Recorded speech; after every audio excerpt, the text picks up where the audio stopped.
Hello guys, welcome है, स्वागत है फिर से हमारे इस यूट्यूब चैनल पर जिसका नाम है सीजी कंपिटिटर्स, जहां पर लगातार आप देख पा रहे हैं एंशिएंट हिस्ट्री की क्लासेस, प्राचीन भारतीय इतिहास की क्लासेस। जहां आज का टॉपिक फिर से वही होगा, वैदिक पीरियड, वैदिक सभ्यता या वैदिक सिविलाइजेशन। उसका पार्ट 5, पांचवा भाग आप लोगों के लिए लेके आए हैं। ठीक है, तो चलिए फिर स्टार्ट करते हैं आज की क्लास। देखेंगे क्या कुछ हुआ था पिछले क्लास में और क्या कुछ हम देखेंगे आने वाले क्लास में। ठीक है, वैदिक सभ्यता, वैदिक काल की ये सभी बातें हमने अगर बात करें तो परिचय हो गया था। ठीक है, आर्य के बारे में जानकारियां हम देख चुके थे। वैदिक साहित्य पूरा हो चुका था जहां पर वेदों की चर्चा की थी, ऋग्वेद, सामवेद, यजुर्वेद और अथर्ववेद। ब्राह्मण ग्रंथ, आरण्यक, उपनिषद की भी बातें हम कर चुके थे। वहीं पर हम बात करें तो ऋग्वैदिक कालीन सभ्यता और उत्तर वैदिक कालीन सभ्यता, ठीक है, जो दो भाग होते हैं वैदिक साहित्य के अंतर्गत। तो ऋग्वैदिक कालीन सभ्यता जिनकी जानकारी का स्रोत ऋग्वेद है, और उत्तर वैदिक कालीन सभ्यता जिनकी जानकारी का स्रोत सामवेद, यजुर्वेद और अथर्ववेद है। ठीक है, और इनमें सबसे पहले हम देख रहे थे ऋग्वैदिक कालीन सभ्यता, और ऋग्वैदिक कालीन सभ्यता में हम बात कर चुके हैं राजनीतिक जीवन, आर्थिक जीवन और सामाजिक जीवन। ठीक है, क्या है? सामाजिक जीवन, राजनीतिक जीवन और आर्थिक जीवन। तो आर्थिक जीवन देख रहे थे, और आर्थिक जीवन के अंतर्गत हम कहाँ पर थे? एक तो आपका कृषि हो चुका था और दूसरा पशुपालन हो चुकी थी। ठीक है, क्या हो चुका था? पशुपालन और कृषि। और पशुपालन में हमने देखे थे बहुत ऐसे पशु के नाम सामने आए थे। ठीक है, गाय है, बैल है, भैंस है, बकरी है, ऊंट है, ठीक है, घोड़ा है, भेड़ है, कुत्ता है, बिल्ली है, ये सभी की बातें हमने की थी। जहां पर प्रिय पशु घोड़ा को कहा गया है और पूजनीय पशु गायों के लिए कहा गया है। गायों के लिए बहुत सारी बातें हमने की थी। ठीक है, गायों को महत्वपूर्ण और पूजनीय पशु माना जाता था। गायों के लिए युद्ध हो जाते थे। गायों संपत्ति का जो है एज अ प्रॉपर्टी की तरह उसको लेते थे। ठीक है, अभी के जनरेशन में अगर प्रॉपर्टी की बात करें तो पैसे से हम तोलते हैं। ठीक है, और उस समय जितनी ज्यादा गाय जिनके पास थी वो उतना ज्यादा अमीर कहलाया था। गायों के नाम पर जो है व्यक्तियों के नाम रखा जाता था। ग्वाला है, ठीक है, आपका जो है गोपाल है, गणेश है, कई जगहों कई जो स्थितियों के नाम जैसे गोधूम है, ये सभी चीजें आपको देखने को मिली थी। ठीक है, गायों के लिए युद्ध हो जाते थे, गायों की चोरी भी की जाती थी क्योंकि ये बहुत महत्वपूर्ण है। और जहाँ जिनके पास जितनी अधिक गाय थी, ठीक है, उनके यहाँ अपनी बेटी की शादी वगैरह उन्हीं के यहाँ की जाती थी। शादी में दहेज के रूप में, विवाह में दहेज के रूप में इस गाय को भी जो है गिफ्ट के रूप में दिया जाता था। तो गाय बहुत महत्वपूर्ण है, जिसके बारे में हमने अच्छे से चर्चा की थी। ठीक है, पशुपालन के अंतर्गत। वहीं पर हम कृषि की बातें की तो कृषि जो है पशुपालन की अपेक्षा बहुत ही ज्यादा कमजोर थी। कृषि न के बराबर देखने को मिलती था, और एक ही कृषि अनाज, एक ही जो है अनाज का प्रमाण देखने को मिला है, जिसको कहा गया है जौ। जौ या फिर औ। ठीक है, यहाँ ना तो चावल, ना तो गेहूं, ना तो ज्वार, ना तो बाजरा, मकई, किसी भी जो है अ, जो उत्पादक है, ठीक है, उसका कोई भी प्रमाण देखने को नहीं मिला है। ठीक है, तो ना के बराबर कृषि देखने को मिली है। कृषि का जो उल्लेख है वो आप जानते हैं, हमने कहा था कि ऋग्वेद के 10 मंडल थे, और 10 मंडल में प्रथम, चतुर्थ, 10 मंडल में, 10th मंडल में क्या किया गया है और कृषि के उल्लेख मिलते हैं। जहाँ पर चौथे मंडल में कृषि मंडल भी इसको कहा जाता है, इसको कृषि मंडल कहा जाता है क्योंकि कृषि से समर्पित ये मंडल थे।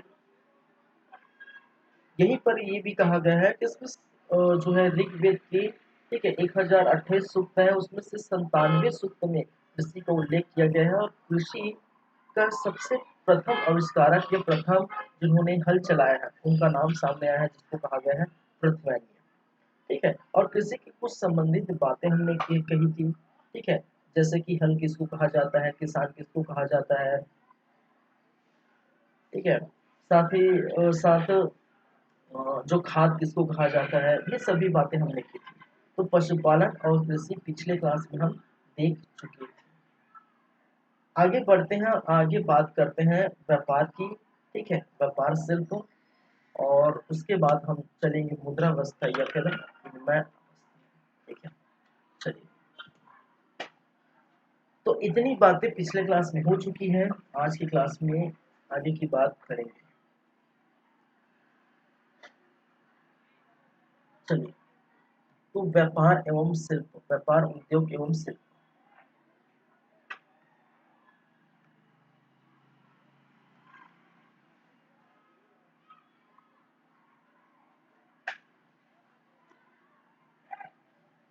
व्यापार एवं उद्योग,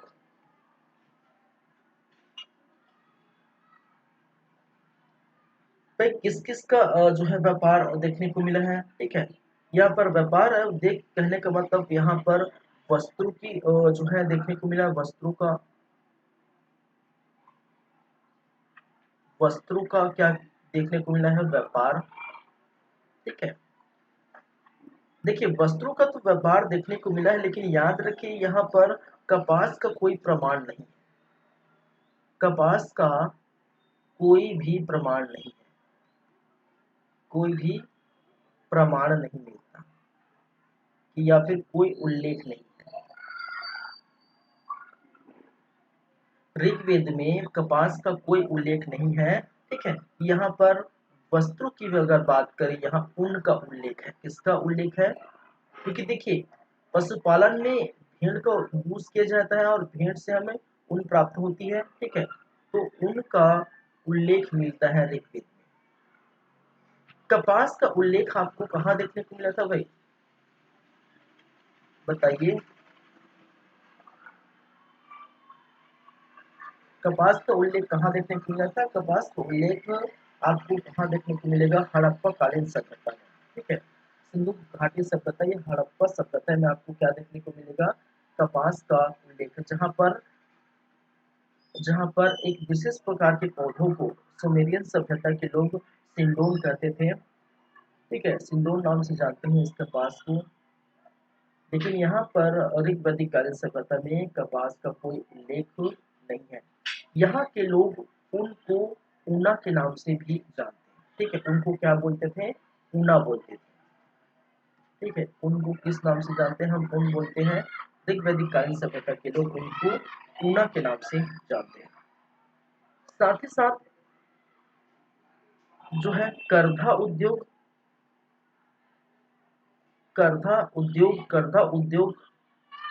और इनका भी व्यापार किया जाता था, ठीक है। करधा उद्योग और इनका भी क्या किया जाता था, व्यापार देखने को मिलता, तो व्यापार उतनी ज्यादा यहाँ पर महत्वपूर्ण यहाँ पर भी नहीं है, ठीक है। चलिए, कुछ धातु उद्योग भी देखने को मिले हैं, ठीक है, क्या है,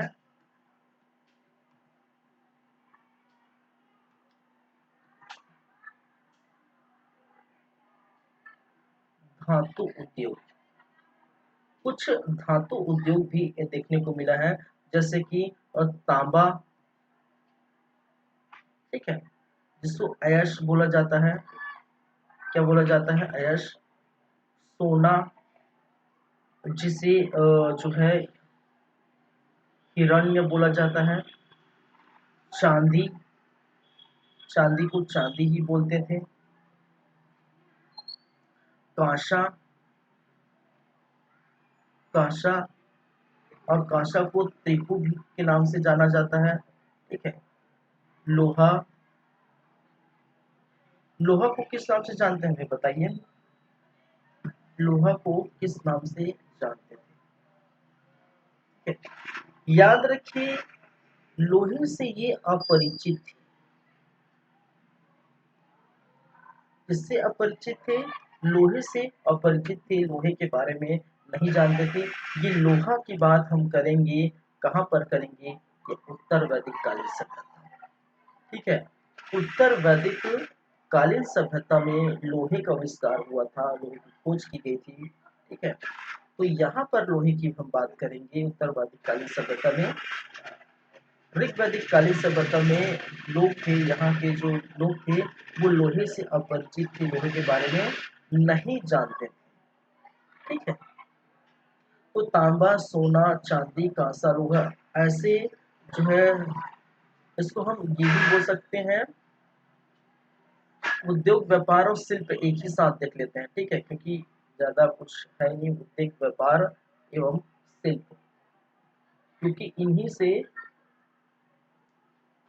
और जो है तांबा से, सोना से, चांदी, कांसा से, ये सब जो है शिल्पकार जो है बनाए जाते हैं। चलिए, तो लोहा से अपरिचित, कई बार क्वेश्चन पूछा जाता है कि निम्नलिखित में से, ठीक है, अ, कौन सा धातु जो है ऋग्वैदिक कालीन सभ्यता में अनुपस्थित थी, या किस धातु से यहाँ के लोग अपरिचित थे? तो आप क्या बताएंगे? वह बताएंगे क्या? लोहा। ठीक है, लोहे से यहाँ के जो लोग थे वो क्या थे?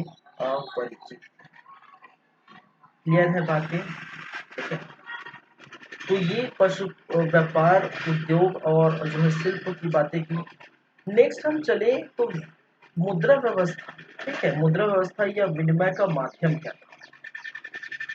चलिए, अगर हम बात करें मुद्रा व्यवस्था या विनिमय का माध्यम, विनिमय का माध्यम,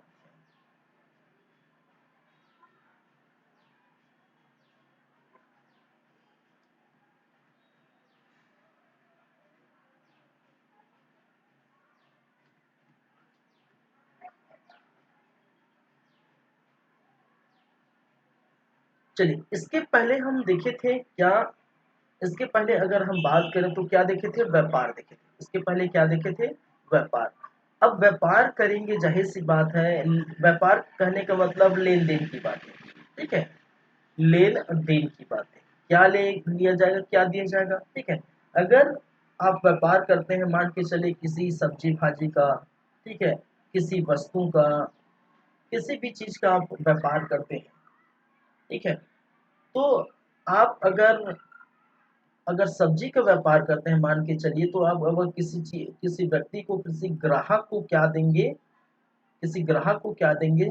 सब्जी देंगे, और ग्राहक उसके बदले आपको कुछ कुछ ऐसी चीजें देंगे। ठीक है, जैसे अभी की स्थिति में अगर सब्जी लेते हैं तो आपको, आप क्या देते हैं? ठीक है, आप क्या देते हैं? आप रुपया देते हैं, पैसा देते हैं। जाहिर सी बात है, अगर मैं बोलूं कि अभी, ठीक है, 1 किलो टमाटर, टमाटर का मौसम है, बहुत अच्छा है। ठीक है, टमाटर की चटनी आराम से बना सकते हैं, सर्दियों का मौसम है। ठीक है, 15 रुपये किलो चल रहा है, आराम से ले सकते हैं। चलिए, तो अगर अगर मैं बोलूँ 1 किलो टमाटर हम खरीदेंगे, तो आपको 15 रुपये क्या करना पड़ेगा? देना पड़ेगा। ठीक है, जितना मूल्य है उसका उतना आपको चुकानी पड़ेगी। तभी दुकानदार या कभी कभी सब्जी भाजी वाला आपको, ठीक है, टमाटर या कोई भी सब्जी जो खरीदते हैं वो आपको देंगे। जाहिर सी बात है। अभी की स्थिति में हम देखें तो अभी तो हमारे पास पैसा है, रुपया है। ठीक है, अभी तो हमारे पास क्या है? पैसा है, रुपया है, सभी चीज है। क्या है? अभी तक हमारे पास पैसा, रुपया है। लेकिन उस जमाने की बात अगर हम करें, ठीक है, उस जमाने की बात करें तो हम कैसे करते थे? उस जमाने में तो पैसा रुपया नहीं था। तो अगर ग्राहक को हम, ठीक है, ग्राहक के द्वारा क्या ऐसी चीज दिया जाएगा जिससे वो हमारी, ठीक है, हमारी जो जरूरत की चीजें हमें प्राप्त होगी। ठीक है, तो भाई साबुन तो आप घर में नहीं बना सकते, सब्जी कहीं कहीं उगा सकते, तो सभी चीज आपके पास तो अवेलेबल नहीं होगा। आपके पास कहीं न कहीं किसी दुकान या कहीं जगह आपको लेने के लिए तो जाना ही पड़ेगा। ठीक है, तो उस समय जब व्यापार किया जाता था तो उस समय के व्यापार कैसे थे? क्योंकि उस समय पैसा रुपया नहीं था। तो व्यापार किस प्रकार का था? व्यापार था वस्तु विनिमय व्यापार। ठीक है, क्या है? उस समय व्यापार था वस्तु विनिमय व्यापार। अब ये वस्तु विनिमय व्यापार क्या है? ठीक है, देखिए याद रखिए मुद्रा का प्रचलन नहीं था उस समय, याद रखिए मुद्रा का प्रचलन नहीं था। ठीक है, ये क्या है, ये क्या है भाई, मुद्रा है। मुद्रा पैसा रुपया, ठीक है, जो भी बोल सकते हैं, इसको हम क्या बोलेंगे, मुद्रा है, पैसा है, रुपया है। और उस समय मुद्रा का प्रचलन नहीं था। जब मुद्रा का प्रचलन नहीं था तो अगर आप वो जो है 1 किलो जो है टमाटर ले रहे हैं, ठीक है, तो आपके पास जो वस्तु उपस्थित होगी, जो वस्तु आपके पास होगी ग्राहक के पास, ठीक है, तो रिटर्न में आपको पैसा न दे करके, ठीक है, रिटर्न में आपको पैसा न दे करके उस ग्राहक के द्वारा क्या दिया जाता है, ठीक है, कुछ सामग्री दी जाती है।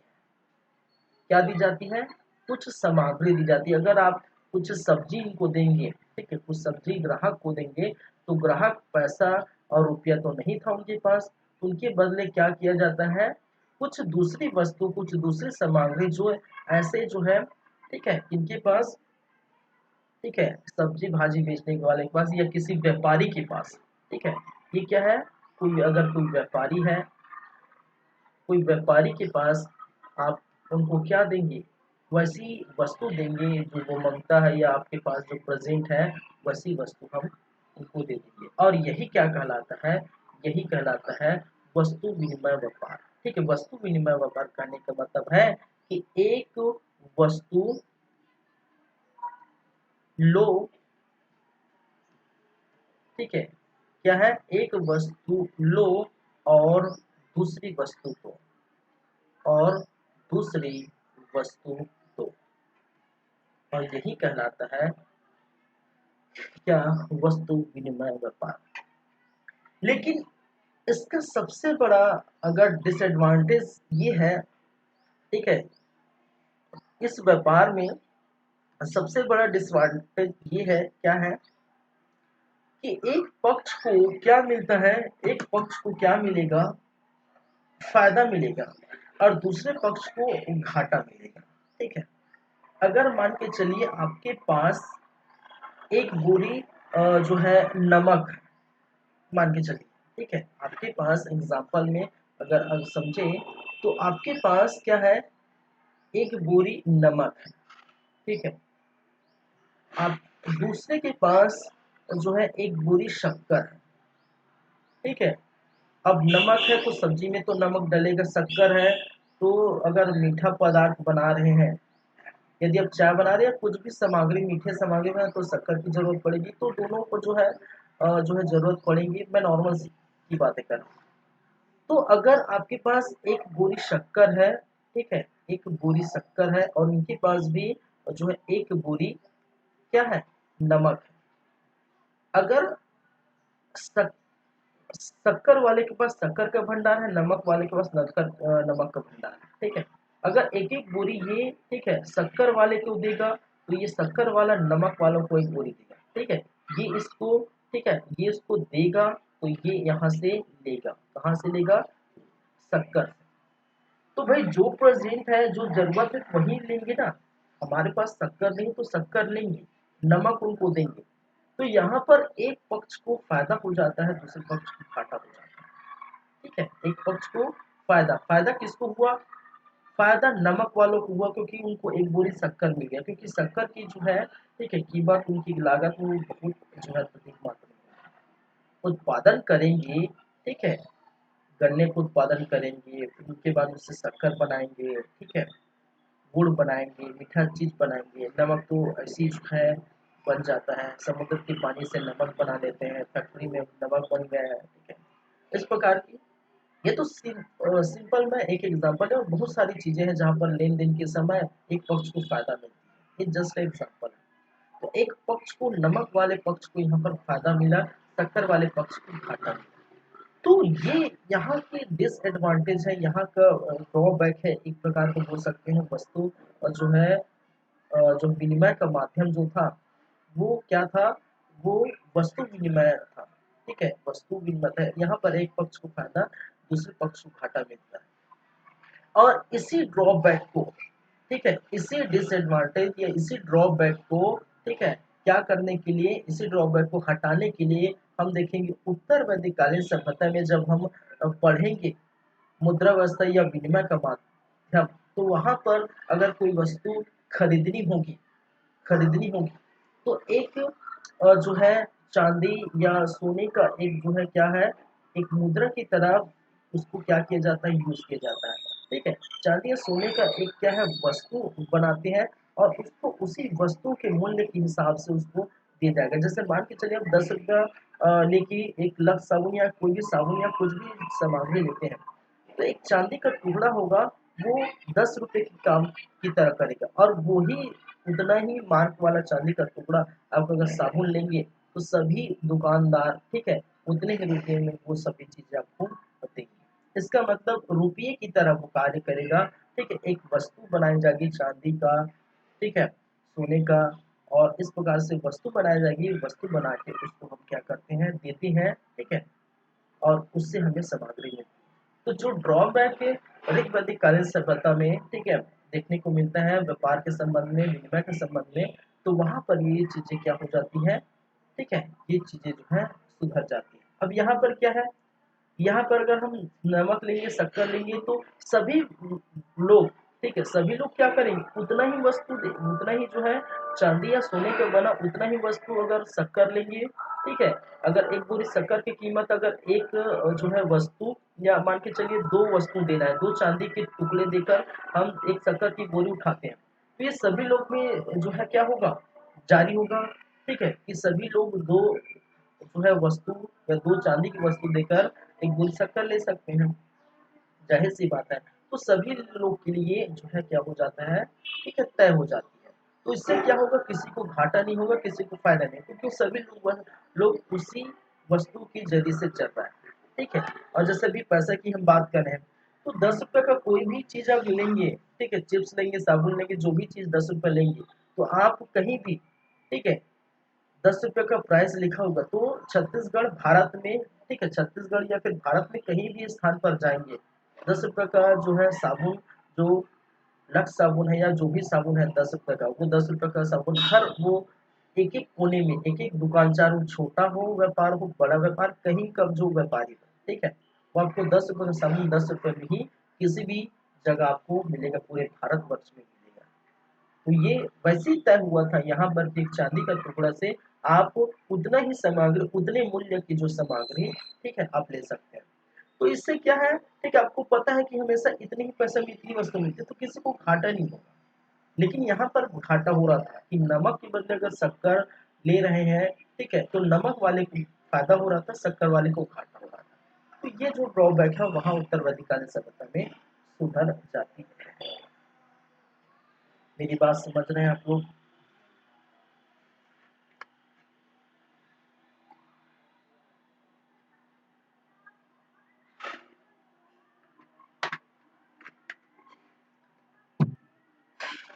चलिए, समझ गए हैं तो आगे बढ़ते हैं। ठीक है, और नहीं समझे होंगे तो फिर से आप वीडियो रिपीट कर सकते हैं दोबारा। चलिए, ये व्यापार उद्योग। अब जो बात करने वाले हैं वो किस मुद्दे पर बात करेंगे, वो करेंगे टैक्स, टैक्स या कर व्यवस्था। ठीक है, क्या है, टैक्स या कर व्यवस्था।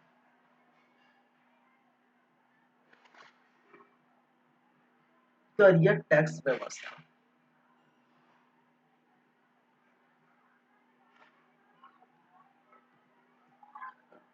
आप सभी टैक्स देते हैं? देते हैं भाई, जाहिर सी बात है। अरे आपको गवर्नमेंट जॉब नहीं है फिर भी से देते हैं भाई, डायरेक्टली नहीं तो इनडायरेक्टली देते हैं। ठीक है, देखते हैं ना, नहीं देते। अरे भाई, कुछ भी सामग्री लिखेंगे ना, जो है लेंगे, अब मान के चलिए वो सामग्री अगर 10 रुपए का, मैंने साबुन की बात करें, चलो ठीक है, तो 10 रुपए का साबुन लेंगे तो उसका मूल्य प्राइस जो है 3 रुपया या 8 रुपये, जो सॉरी 7 रुपये या 8 रुपये होगा। 2-3 रुपया आप क्या है टैक्स के रूप में पे करते हैं। ठीक है, आज का तो जीएसटी वगैरह भी स्टार्ट हो गया है, कहीं भी जाएंगे तो जीएसटी ऐड कर देते हैं, 18%, 9% जीएसटी। कपड़ा खरीदेंगे, वहां पर जो देखने को मिलेगा, जब मॉल में जाइए ना, मॉल में कपड़ा खरीदेंगे, ठीक है, आपका जो है जो इंडियन जो है जीएसटी भी लगे, छत्तीसगढ़ जीएसटी भी लगे, दोनों जीएसटी मिला के 18 दूनी 36, 36% लेंगे। ठीक है, या कहीं भी 9%, ठीक है। तो इस प्रकार से एड भी कर दिया, ठीक है। टैक्स जो है यहाँ पर कहीं ना कहीं आपको पे कर ही रहे हैं। तो क्या ऋग वैदिक कालीन सभ्यता में टैक्स पे की जाती है, या टैक्स व्यवस्था कैसी थी, ठीक है। याद रखिए ऋग वैदिक कालीन सभ्यता में टैक्स जो है, टैक्स या कर, ठीक है, अनिवार्य नहीं था। तो ये क्या बात है भाई, टैक्स तो लिखा है, ठीक है, हम टैक्स पढ़ रहे हैं, लेकिन अनिवार्य नहीं था। अनिवार्य नहीं था, आप देंगे तो भी चलेगा। देखिए अनिवार्य नहीं था का मतलब क्या है यहाँ पर, देखिए ऋग वैदिक कालीन सभ्यता में हम बात की है, ठीक है। राजा की स्थिति कैसी थी, हम जब पढ़े थे, ठीक है, राजनीतिक जीवन, तो राजा की स्थिति कैसी थी, तो राजा को हम क्या कहते हैं, कबीले का संरक्षक, यही कहते हैं, कबीले का क्या है, संरक्षक। राजा को क्या कहते हैं हम भाई, कबीले का संरक्षक कहते हैं, ठीक है। राजा का जो है, इनका जो कार्य था, इनका जो कार्य था वो जन सेवा था। जन सेवा, जन सेवा करने का मतलब जनता सेवा, ठीक है, कि जनता खुश रहे, ठीक है, हम क्या करेंगे, जन सेवा करेंगे, जनता खुश रहे।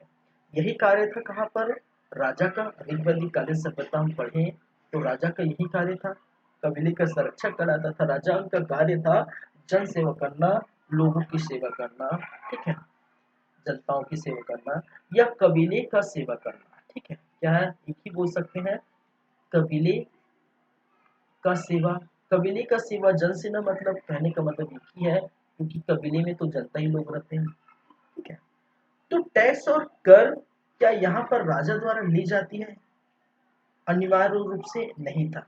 राजा क्या चाहता था कि मैं जो जनता के लिए कर रहा हूँ, ठीक है, जनता के लिए कर रहा हूँ, जनता ने मुझे चुना है, ठीक है।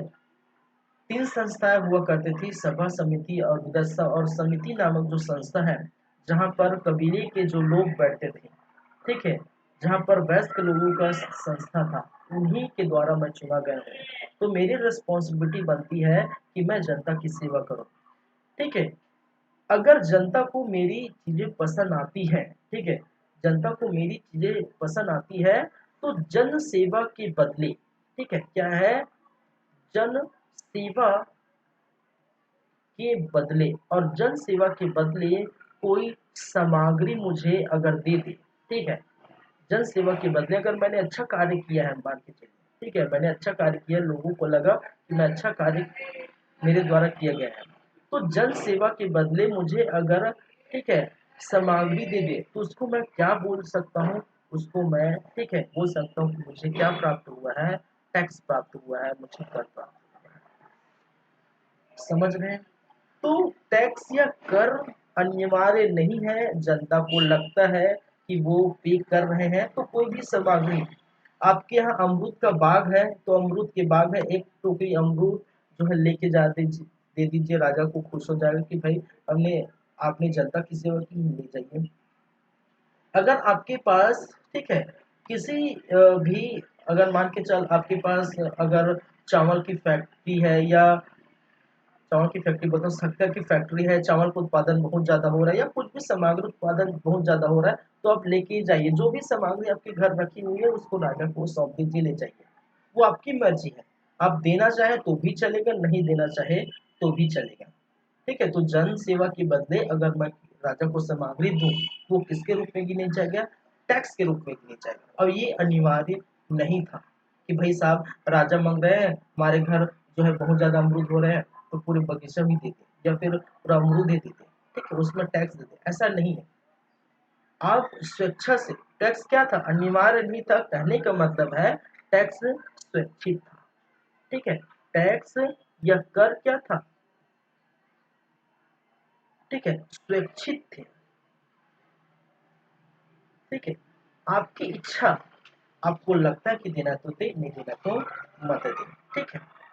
और इसी टैक्स को, इसी कर को क्या कहा जाता है, ठीक है, एक नाम से पुकारते हैं, ठीक है, बलि। बलि, और बलि का मतलब है कि प्रजा द्वारा, ठीक है, जन सेवा के बदले राजा को दी जाने वाली सामग्री, ठीक है, प्रजा के द्वारा राजा को स्वैच्छित रूप से दी जाने वाली सामग्री को हम क्या करते हैं, बलि करते हैं। बलि का मतलब मार काट या किसी जो है बकरे की बलि, किसी कहने का मतलब किसी पशु की बलि या किसी मनुष्य की बलि या किसी जानवर की बलि नहीं है। बलि का मतलब यहाँ पर क्या है, बलि का मतलब यहाँ है कि प्रजा के द्वारा, ठीक है, राजा को उनके जन सेवा के बदले, ठीक है, जन सेवा के बदले स्वेच्छा से दी जाने वाली या फिर स्वेच्छा से, ठीक है, स्वेच्छा से दी जाने वाली सामग्री या कोई वस्तु, वस्तु मतलब सामग्री की मतलब है, ठीक है, कोई सामग्री कोई वस्तु को हम क्या कहते हैं, बलि के नाम से जानते हैं। वस्तु को क्या कहते हैं, बलि के नाम से जानते हैं, बलि के नाम से जानते हैं। समझ रहे हैं मेरी बातें?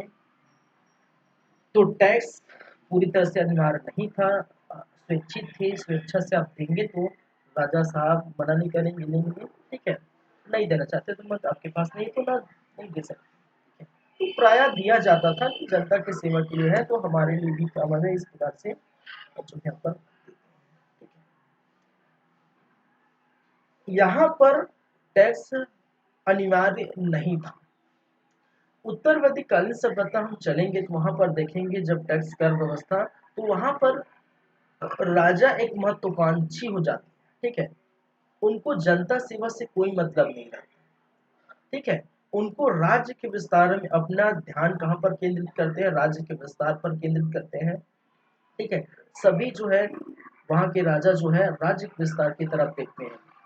और इसी के चलते राज्य का विस्तार कैसा होगा भाई, राज्य का विस्तार, ठीक है, अब कैसा होगा, जब तक आपके विस्तार का मतलब क्या होगा, ठीक है, राज्य का विस्तार का मतलब राज्य को, ठीक है, पूरी तरह से महलों में बनाना, ठीक है, महल, ठीक है, बहुत सारे जो है महल तैयार करना, ठीक है, बहुत सारे जो है सैनिक रखना।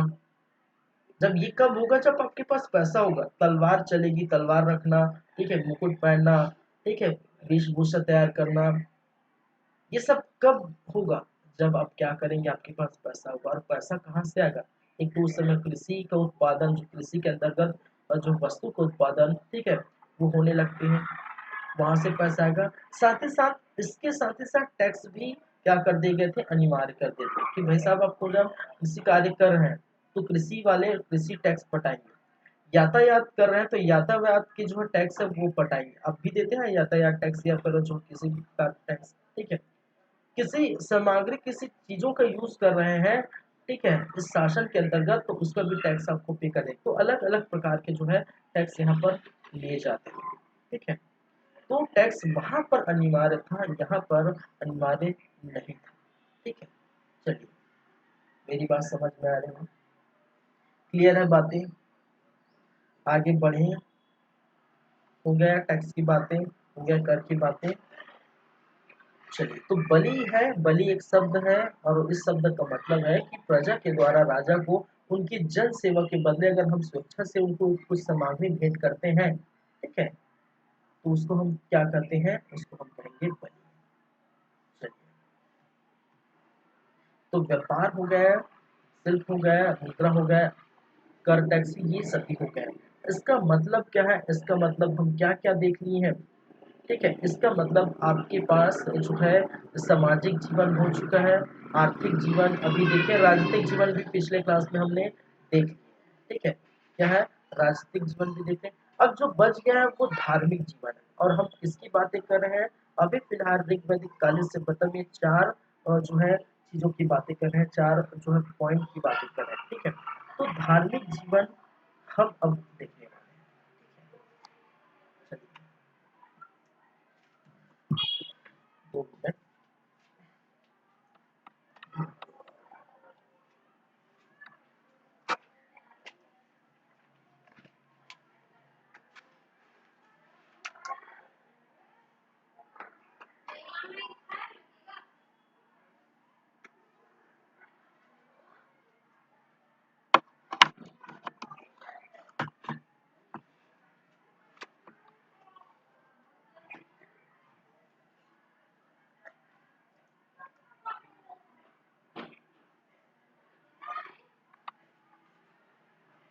चलिए लगातार जारी है हमारी क्लासेस, ठीक है, सिटी कंप्यूटर्स यूट्यूब चैनल पर आप देख पा रहे हैं। चलिए आगे बढ़ते हैं, आगे हम बात करेंगे किसकी, धार्मिक जीवन पर, इसकी बात करेंगे धार्मिक जीवन, ठीक है। चलिए नेक्स्ट है, फोर्थ है धार्मिक जीवन।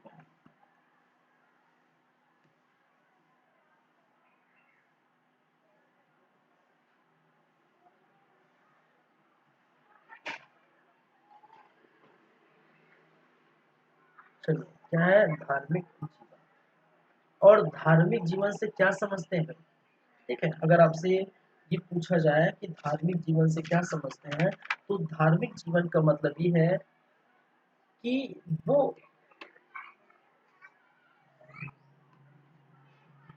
ठीक है,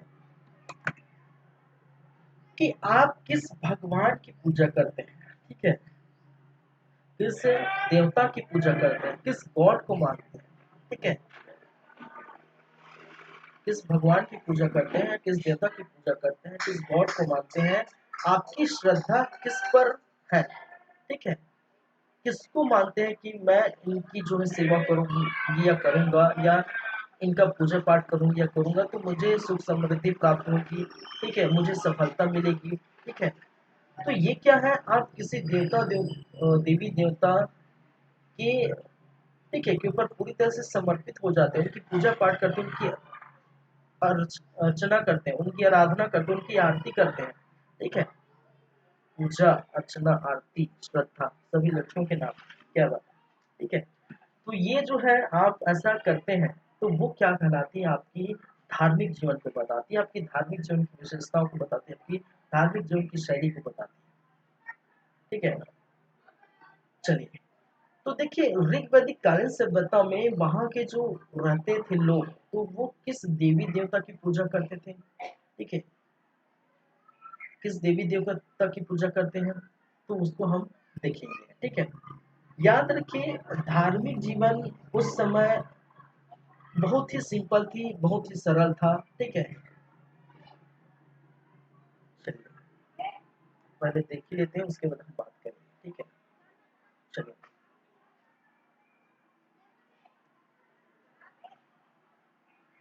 धार्मिक जीवन, ठीक है, सिंपल कहने का मतलब सरल सादा और उच्च विचार, सरल सादा सहज सहज एवं उच्च विचार, ठीक है। मतलब एकदम ना दिन भर हम अगरबत्ती जलाएंगे, ना दिन भर जो है देवी और देवता के बीच जाके हम बैठेंगे कि हे भगवान हमें जो है पास कर दीजिए, ठीक है, आज इस साल हम पढ़ नहीं पाए, इस साल हमें लिख नहीं पाए, ठीक है, इस साल अच्छे से मार्क्स दिला दीजिए, ठीक है। तो इस प्रकार से 24 घंटा हम नहीं बैठे, ठीक है। क्या ऐसा करने से आपको पास हो जाएंगे, ठीक है, ऐसा करने से क्या आप पास हो जाएंगे, ठीक है, उसके लिए तो मेहनत करना पड़ेगा, ठीक है। तो दिन भर तो जो है हम नहीं बैठेंगे, दिन भर तो हम हवन जो है पूजा पाठ नहीं करें, दिन भर तो आरती नहीं करेंगे, ठीक है। तो सरल सादा और सिंपल, ठीक है, हम ये दिल से मानते हैं कि भगवान है तो है, और उनको दिल से मान के वही जो है सरल सादा और सहज उच्च विचार रखते हैं, हम उनकी जो है उनको जो है दिल से मान के पूजा करते हैं। ऐसी मान्यता थी कहाँ पर, आपके ऋग वैदिक काल से, ठीक है। और देवताओं की स्तुति की जाती है, सिर्फ क्या की जाती है यहाँ पर, देवताओं देवी देवताओं की स्तुति स्तुति की जाती है, ठीक है। हवन कुंड भी की जाती है, ऐसा नहीं है कि हवन कुंड भी होता था, हवन कुंड भी होता था, लेकिन ऐसा नहीं है कि भाई अरे कोई जो है एकदम, ठीक है, कैसे ऐसा नहीं होता कि जैसे एकदम दिन भर हर हफ्ते हर 10 दिन में, ठीक है, कुछ ऐसे कार्यक्रम लेके आते हैं धार्मिक जीवन के अंतर्गत कि ये, ठीक है, ये बच्चों की पढ़ाई के लिए ये हम क्या करा रहे हैं, एक जो पूजा पाठ करा है, कि घर की सुख शांति के लिए पूजा पाठ कराएं, किसकी तबीयत खराब हो गया तो पूजा पाठ कराएं, किसी का व्यापार नहीं चला तो पूजा पाठ कराया है, किसी का जो है ठीक है कुछ नहीं बन पाया, उसकी परीक्षा में फेल हो गया, ठीक है, तो उसके लिए पूजा पाठ कराएं। तो दुनिया भर की चीजों के लिए ठीक अलग अलग पूजा पाठ करा के उसी में घुसे रहते हैं। ऐसा नहीं था। हवन कुंड का यहाँ का मतलब ये है, हवन कुंड पूजा पाठ का मतलब ये होता था कि सिर्फ और सिर्फ सुख समृद्धि के लिए, किसके लिए, ठीक है, यज्ञ, ठीक है, यज्ञ हवन किस लिए होता था, ठीक है, साधारण यज्ञ होता था। क्या होता था, साधारण यज्ञ होता था, सिर्फ साधारण यज्ञ, साधारण पूजा पाठ होती थी, ठीक है। चलिए, और जहां पर इस ऐसे हवन को ऐसे पाठ में, ठीक है, गायत्री मंत्र का जाप किया जाता है, ठीक है, क्या है, गायत्री मंत्र का, ऐसे हवन ऐसे पूजा पाठ में इसका गायत्री मंत्र का जाप या गायत्री मंत्र पढ़े जाते थे। आपको पता है गायत्री मंत्र जो है ऋग्वेद के तृतीय मंडल में आपको देखने को मिलता है, ठीक है। गायत्री मंत्र का उल्लेख कहाँ पर है, ऋग्वेद के थर्ड मंडल में, थर्ड मंडल में, यही मैंने बताया था। ऋग्वेद के तीसरे मंडल में विश्वामित्र द्वारा लिखी गई जो गायत्री मंत्र है उनका उल्लेख कहाँ किया गया है, ऋग्वेद के थर्ड मंडल में, ठीक है। फोर्थ मंडल में कृषि का उल्लेख, ठीक है। इस प्रकार से 7 नंबर में आपके जो है 10 राज्य का उल्लेख हुआ है, ठीक है, 10 राज्य जो का उल्लेख हुआ है, जो आपके देखिए 9वें मंडल में कुछ बातें कही आंगिरस द्वारा कही गई थी, ठीक है, महर्षि आंगिरस द्वारा की गई थी। मैं कवि हूँ, मेरी माता चक्की चलाने वाली है और मेरे जो है पिता वैद्य है, ऐसी बातें हुई। 10वें मंडल में, ठीक है, नदी सूक्त की बातें की गई थी, जहाँ पर 25 नदियों का वर्णन किया गया है, 25 नदियों का उल्लेख मिलता है। 10वें मंडल में वहीं पर जो है विवाह सूक्त देखने को मिला, विवाह सूक्त में 8 विवाहों का जो है उल्लेख मिलता है, और वहीं पर एक मुख्य जो है पुरुष सूक्त में वर्ण व्यवस्था की बातें की गई, ठीक है। तो प्रॉपर हम मंडल देख चुके हैं, इसमें से 10 थर्ड मंडल में गायत्री मंत्र का जाप हवन कुंड के समय की जाती है, ठीक है, और देवताओं की आह्वान, ठीक है, ये किस लिए, देवताओं की आह्वान के आह्वान के लिए, ठीक है। और ये हवन कुंड पूजा पाठ ये इसलिए भी की जाती है, ठीक है, धार्मिक जीवन यहाँ पर भौतिक सुख समृद्धि, सुख समृद्धि, देखिए यहाँ पर किसी देवी देवता को फोटो लगाकर या किसी की मूर्ति लगाकर किसी को ऐसे नहीं मानते भाई साहब, ठीक है। भौतिक सुख समृद्धि कहने का मतलब यहाँ पर एक भौतिक सुख समृद्धि मतलब हम जो है सुख से रहें, हमारा परिवार शांति से रहे, सुख से रहे, हमें कोई किसी भी प्रकार की तकलीफ न हो। इसके लिए, इसके लिए जो प्रकृति में देखिए ये क्या थे, ये प्रकृति प्रेमी थी, प्रकृति को पूरा क्या मानते थे, जो है जो भगवान मानते थे, ठीक है, क्या मानते थे, प्रकृति को क्या करते हैं, भगवान मानते हैं। देखेंगे प्रकृति को भगवान मानते हैं कहने का मतलब प्रकृति में भौतिक चीजें जो दिख गई, जैसे आकाश है, भौतिक चीजें जो दिख रहा है, ठीक है, अग्नि है, भौतिक चीजें जो हमें जो है ताप देती है, सूर्य है, भौतिक चीजें जो हमें ऊर्जा देती है, ठीक है, वर्षा है, ठीक है, भौतिक चीजें हमें जो सिंचाई के लिए, ठीक है, हाँ, जो है पानी उपलब्ध कराती है, ठीक है। तो ये सभी चीजें जो दिख गए, पेड़ पौधे दिख गए, आकाश दिख गए, पशु पक्षी दिख गए, तो इसी सभी भौतिक चीजों को जो दुनिया में जो प्रेजेंट है दिखाई देते हैं, उनको जैसे भगवान मान के उनकी पूजा पाठ करते हैं, ठीक है। पेड़ है, पीपल के पेड़ है, बरगद का पेड़ है, पशु पक्षी है, ठीक है, इन्हीं सब भौतिक जो है वस्तुएं, भौतिक चीजें हैं, उन्हीं को जो है प्रकृति चीजें हैं, उन्हीं को वो क्या मानते हैं, भगवान मानते हैं, गॉड मानते हैं। समझ रहे हैं मेरी बातें। और इसका मतलब ये भी नहीं है कि चलो एक पेड़ के सामने हम 24 घंटा ऐसे ऐसे करके जो है अगरबत्ती दीप वगैरह पकड़ के से करके नहीं करते रहते हैं, ठीक है। बस मन से मान ले कि जो है हम किसी पेड़ की या किसी जो है अग्नि की या किसी, ठीक है, अग्नि की, आकाश की, पेड़ की, कोई पशु की, कोई पक्षी को बस दिल से मान ले कि हाँ ऐसा है, उसके लिए हल्का से हवन पूर्ण कर देते हैं, साधारण यज्ञ पढ़े जाते हैं, देवताओं की आह्वान करते हैं कि हमें सुख शांति समृद्धि हमारी जो है परिवार को दे, सभी को दे, अच्छे रखें, यही कामना करते हैं, बस इतने से करते हैं। वहीं पर अगर हम बात करें जो धार्मिक जीवन के जो है परिप्रेक्ष्य में हम अगर उत्तरवर्ती कालीन सभ्यता में जाएंगे तो उत्तरवर्ती कालीन सभ्यता में आप देखेंगे ये जब ये सब चीजें दिखावा होने लगता है, आडंबर होने लगता है, लोग जो है हवन, पूजा पाठ, अर्चना, कर्मकांड, ठीक है, ये सभी में पूरी तरह से जो है लिप्त हो जाते हैं। अगरबत्ती जलाना, धूप अगरबत्ती जलाना 24 घंटा जो है, ठीक है, और अलग अलग प्रकार के जो है अलग अलग प्रकार के जो है देवताओं को वहां पर जो है देवता इनके समय क्रिएट हो जाते हैं, ठीक है, बलि पशु बलि भी देना, तो आडंबर हो या बहुत ज्यादा अंधविश्वास आडंबर, ठीक है, ये सभी जो है टोना टोटका, ठीक है, सभी जो भूत प्रेत भी की बातें, ठीक है, उसके लिए, ठीक है, कोई अगर बीमार हो गया तो उसके लिए पूजा पाठ कराओ, ठीक है, किसी का जॉब नहीं लग रहा है तो उसका पूजा पाठ कराओ, किसी का रोजगार नहीं चल रहा है उसका पूजा पाठ कराओ, ठीक है, तो बहुत सारे ऐसे आडंबर पूजा पाठ आपको देखने को मिलेगा कहाँ पर, उत्तर वैदिक कालीन सभ्यता में। लेकिन ऋग वैदिक कालीन सभ्यता में सरल सहज और उच्च विचार रखकर हम क्या करते हैं, पूजा पाठ करते हैं, सिंपल सादा उच्च विचार, प्रकृति प्रेमी की, प्रकृति में जो चीजें उपलब्ध है, भौतिक चीजें उपलब्ध है, उसी की हम क्या करते हैं, भगवान मानते हैं, उसी की पूजा पाठ करते हैं। समझ गए मेरी बातें?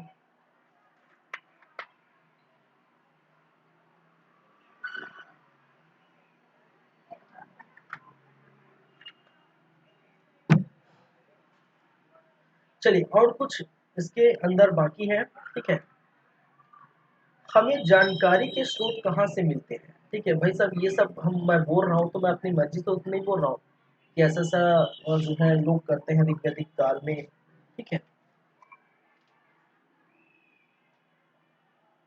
जानकारी के स्रोत, तो ये जानकारी के स्रोत हमें कहाँ से मिलती है, ये हमें ऋग्वेद से मिलती है। आपको पता है कि ऋग्वैदिक कालीन सभ्यता में जानकारी की स्रोत ऋग्वेद से मिलती है, तो ऋग्वेद में ही लिखा है, मैं ऐसा नहीं बोल रहा हूँ कि ऐसा ऐसा होता है, ठीक है।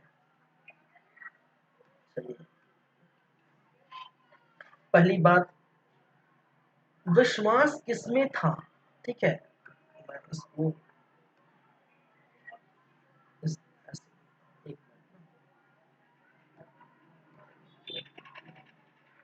ठीक है, जानकारी के स्रोत, ठीक है, और जानकारी के स्रोत हमें कहाँ से मिलती है, ऋग्वेद से। दूसरी बातें, धार्मिक विश्वास, धार्मिक विश्वास किस पर था, और धार्मिक विश्वास कहने का मतलब हम किस पर विश्वास रखते थे, ठीक है, तो प्रकृति पर विश्वास करते थे, प्रकृति का दैवीकरण किया गया था, दैवीकरण, प्रकृति का दैवीकरण कहने का मतलब प्रकृति को ही देवता माने थे, और मैंने कहा प्रकृति का दैवीकरण मतलब प्रकृति में अनेक प्रकार के, ठीक है, अगर वो सूर्य है तो सूर्य देवता मान लेते हैं, ठीक है, ऊपर सूर्य है तो सूर्य देवता, पृथ्वी है तो पृथ्वी देवता, अग्नि है तो अग्नि देवता, ठीक है, आकाश है तो आकाश देवता, तो प्रकृति का दैवीकरण किया गया है, कहने का मतलब प्रकृति में जो आपको लगता है जो भौतिक चीजें उसी को ही वो देवता मान लेते हैं, ठीक है। साथ ही साथ ये बहुदेववाद थे, बहुदेववाद मतलब यही तो बात है, ठीक, साथ ही साथ क्या है, क्या थे, बहुदेववाद, अब बहुदेववाद का मतलब एक से अधिक देवता, एक से अधिक देवता, और एक से अधिक देवता जैसे मैंने अभी बताया, पृथ्वी है तो पृथ्वी देव, अग्नि है तो अग्निदेव, आकाश है तो आकाश देव, सूर्य है तो सूर्य देव, ठीक है, तो ये सभी क्या है, ये सभी जो है बहुदेववाद की जो है उदाहरण है, एक से अधिक देवता, ठीक है। चलिए, एक से अधिक देवता हालांकि थे, लेकिन यहाँ पर आडंबर दिखावा, ठीक है, नहीं थे, अंधविश्वास नहीं था, आडंबर दिखावा अंधविश्वास ही आपको उत्तर वैदिक कालीन में नजर आएंगे, ठीक है, यहाँ पर नहीं थे। चलिए, ये बातें, ये तो विश्वास की बातें हो गई जिस पर आप विश्वास करते हैं, और कुछ धार्मिक अंधविश्वास भी है, धार्मिक क्या है, अविश्वास, अंधविश्वास, अविश्वास, जिस पर विश्वास नहीं करते। विश्वास का मतलब क्या है? जिस पर हम विश्वास करते हैं, बिलीव करते हैं, ठीक है, बिलीव करते हैं, जिस पर हम बिलीव करते हैं, और जिस पर बिलीव नहीं करते उसको अविश्वास, ठीक है। तो किस पर बिलीव नहीं किया जा सकता था, उस समय नहीं करते थे? पुनर्जन्म, ठीक है, पुनर्जन्म, पुनर्जन्म पर बिलीव नहीं करते थे कि भाई साहब इस, ठीक है, अभी जिंदगी में हम, ठीक है, कई लोग ये सोचते हैं तो पुनर्जन्म में यकीन करते हैं कि ठीक है, पिछले जन्म में हम कुत्ते थे, बिल्ली थे, या पिछले जन्म में ये थे, आने वाले जन्म में ये होंगे, पिछले जन्म में इसके भाई थे, ये उनको सपने में आ जाता है, ठीक है। तो इस समय पुनर्जन्म में कोई यकीन नहीं है कि आने वाले जन्म में, ठीक, या पिछला जन्म में हमें क्या मिला था या क्या होगा, ठीक है। तो यहाँ पर बिलीव नहीं करते थे पुनर्जन्म में, किसी में बिलीव नहीं करते थे। ये बातें आप पुनर्जन्म में बिलीव वाली बातें फिर से मैं बोल रहा हूँ, उत्तर वैदिक कालीन सभ्यता में देखें।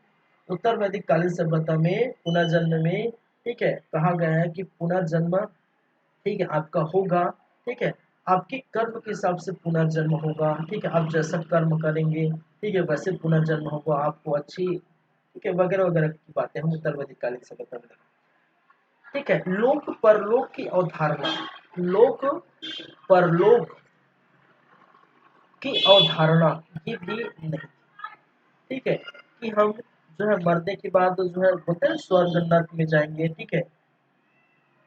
आज भी लोग बोलते हैं कि भाई साहब अच्छा कर्म करो, मरने के बाद जो है नर्क में जगह मिलेगी अगर अच्छा कर्म नहीं करोगे तो, ठीक है। वहाँ जो खौलता हुआ तेल आपके लिए जो रहता है, कोड़े बरसाए जाते हैं, ठीक है, खाने को नहीं देते। अरे ये क्या है भाई साहब, ठीक है, ऐसा कुछ नहीं होता है। जो जो जिंदगी यहाँ पर है, जो आप जीवित रह रहे हैं, ठीक है, वही आपका जो है स्वर्ग है, वही आपका नर्क है। जैसा कर्म करेंगे, ठीक है, और वैसी जो है आपका फल की प्राप्ति इसी जन्म में, ठीक है। ऐसा नहीं है कि हम जो है अगले जन्म में या अच्छे काम करेंगे तो वह स्वर्ग जाएंगे, नरक, स्वर्ग और नर्क कुछ नहीं होता, ठीक है, कुछ नहीं होता। बाहरी आडंबर है, बाहरी दिखावा है, लोग ऐसी बातों पर बिलीव करते हैं, और ठीक है। चलिए, आत्मा की अवधारणा भी नहीं थी, ठीक है, आत्मा परमात्मा, ठीक है, आत्मा की अवधारणा, ठीक है, आत्मा नाम की चीज होती नहीं, ऐसा यहाँ पर भी देखने को मिला है, ठीक है, कि भाई हम मर गए, दिखाता है ना टीवी वगैरह, मरने के बाद उनका जो शरीर है, उनका जीव आत्मा, वो क्या करते रहते हैं, घूमते रहते हैं पूरे मंडल में। आज भी लोगों में ये जो है अंधविश्वास है, ठीक है, कि अगर किसी के यहाँ ग्रामीण क्षेत्रों में खासकर देख लो, शहरी में भी होता है, ठीक है, ग्रामीण क्षेत्र में खासकर देख लेगा, किसी घर अगर किसी की मृत्यु हो जाती है, ठीक है, किसी की घर यहाँ किसी की मृत्यु हो जाती है, तो 10 दिन बाद उनके पूरे जो है जो समाज है उनको, ठीक है, क्या किया जाता है, खिलाया जाता है, ठीक है, उनको क्या किया जाता है, उनको पूरी बैठा कर खिलाया जाता है ताकि उनकी आत्मा को शांति मिले। भाई साहब जो मर गए हैं तो वो मर गए, एक समय के बाद आप क्या हम दुनिया में जो है, ठीक है, सभी का समय रहता है, ठीक है, हर जीव का अलग अलग समय होता है, ठीक है। तो अगर मनुष्य की बात की जाए तो मैक्सिमम 100 साल अगर हो सकते हैं, अभी की स्थिति में तो 60 में ही जो है निपट जाते हैं। बहुत बहुत ऐसे एक्टर एक्ट्रेस जो है आपको देखेंगे, ठीक है, जो 35 से जो 50 साल के बीच जो है चले जाते हैं, उनकी मृत्यु हो जाती है। तो 100 साल की जो है अब बात मान सकते हैं, 100 साल मैक्सिमम रहता है, ठीक है। तो भाई ऐसा नहीं है कि हम मर गए तो हमारे परिवार वाले जो है उन पर जो है बोलते हैं पतरी भात खाना, ठीक है, क्या बोलते हैं, पतरी भात खाना। तो जाके पूरे अगर समाज को नहीं खिलाएंगे तो क्या हमारी आत्मा को शांति मिली, नहीं मिलेगी? ऐसा नहीं है, ऐसा बेवकूफ़ी करते हैं। लेकिन हम भी समाज की हिस्सा है, ठीक है, तो जैसे बुजुर्ग कर गए, जैसे कर रहे हैं तो वैसा हम चल रहे हैं। लेकिन आने वाले समय में, आने वाले वक्त में, ठीक है, पढ़े लिखे लोग होंगे, पढ़े लिखे जो है एजुकेटेड लोग होंगे, तो ऐसी बातों को क्या करेंगे, क्यों करेंगे, ठीक है। भाई जिनके पास मान के चलिए, अगर जिनके पास बहुत गरीब आदमी, देखिए कभी कभी देखिए गांव में बहुत दबाव बनता है, समाज जो है एक जो है परिवार के ऊपर दबाव बनाते हैं, ठीक है, कि अगर किसी की यहाँ मृत्यु हो गई और वो जो है गरीब तबके के व्यक्ति है, उनके पास खाने के लिए दाने नहीं है, वो मजदूरी करके, ठीक है, मजदूरी करके वो उनका घर बसर चलता है। एक दिन मजदूरी नहीं करेंगे, एक दिन दिहाड़ी मजदूरी नहीं करेंगे तो वो उनका घर नहीं चलेंगे। 200-400 रुपये कमा के सब्जी भाजी लेके, ठीक है, बघेल साहब के जो है सेम, बघेल साहब की चावलों, ठीक है, वो लेकर के सब्जी भाजी खा के वो अपना जीवन यापन करते हैं। अगर उनके यहाँ किसी की मृत्यु हो जाती है, मृत्यु तो सबका तय है, हमारा भी आपका सबका एक समय के बाद, उनके यहाँ अगर किसी की मृत्यु हो जाएगी तो उन पर समाज द्वारा ये दबाव डाला जाता है कि भाई आपके जो है दादा, आपके नाना नानी जो भी खत्म हो गए हैं, उनकी आत्मा की शांति के लिए समाज को इकट्ठा करके खिला दो, पत्री भात खिला दो, जो भी खिलाना खिला दो। भाई उनके पास खाने के लिए दाने नहीं, वो कैसा खिलाएगा, ठीक है, वो कैसा खिलाएगा। तो ये सब जो है बेवकूफ़ी की बातें हैं। कोई आत्मा नहीं होती कि आत्मा की कोई शांति नहीं होती, मर गए तो मर गए, उसको तो पता ही नहीं है भाई, ठीक है, उनकी आत्मा को शांति मिले नहीं मिले, ये सब फालतू बातें हैं, ठीक है। और यही फालतू बातें ये नहीं मानते थे और हम भी नहीं मानते, ठीक है, ये सभी चीज़ें हम भी नहीं मानते हैं, ठीक है, वो भी नहीं मानते, अच्छी बात है। लेकिन ये सभी चीज़ें आपको फिर से मैं बोल रहा हूँ उत्तरवैदिक काल सभ्यता में देखने को मिलेगी, उत्तरवैदिक काल सभ्यता में मानते हैं, ठीक है। चलिए, अगर हो सकता है जो वीडियो देख रहे हैं उनको मेरी बात बुरी लगे, उनकी धार्मिक भावना को ठेस पहुंचे, आई एम सॉरी, ठीक है। चलिए, तो सबकी अपनी अपनी जो है मानना ना मानना वो अपने ऊपर है, ठीक है। हम तो ये सारी चीजें नहीं मानते, हम किसी धर्म, हम किसी जो है गॉड, भगवान, किसी पर भी यकीन नहीं करते, ठीक है, सब है, ठीक है, जिनके लिए सब है तो है, अब मेरे लिए तो कुछ है नहीं, ठीक है? सबकी अपनी अपनी राय हो सकती है। चलिए, चलिए, ठीक है, जोक सपाट आगे बढ़ते हैं, कॉन्सेंट्रेट करते हैं अपने सब्जेक्ट में, ठीक है। तो जानकारी के स्रोत ऋग्वेद है, धार्मिक जीवन, धार्मिक विश्वास जो है, प्रकृति का दैवीकरण, बहुदेववाद, एक से अधिक देवता, ठीक है, और धार्मिक विश्वास, पुनर्जन्म, लोक परलोक की अवधारणा, आत्मा की जो अवधारणा यहाँ पर नहीं देखने को मिलती है, ठीक है। चलिए, याद रखिए यहाँ पर देवताओं को जो है कैटेगराइज किया गया था, ठीक है, देवताओं की जो है लिस्ट बनाई गई थी, देवताओं को कैटेगराइज किया गया था, उनका वर्गीकरण किया गया था, ठीक है। कुछ प्रमुख देवता भी देखने को मिला है, ठीक है, प्रमुख देवता, ठीक है, क्या है, बहुदेववाद थे, जाहिर सी बात है, बहुदेववाद मतलब एक से अधिक देवता।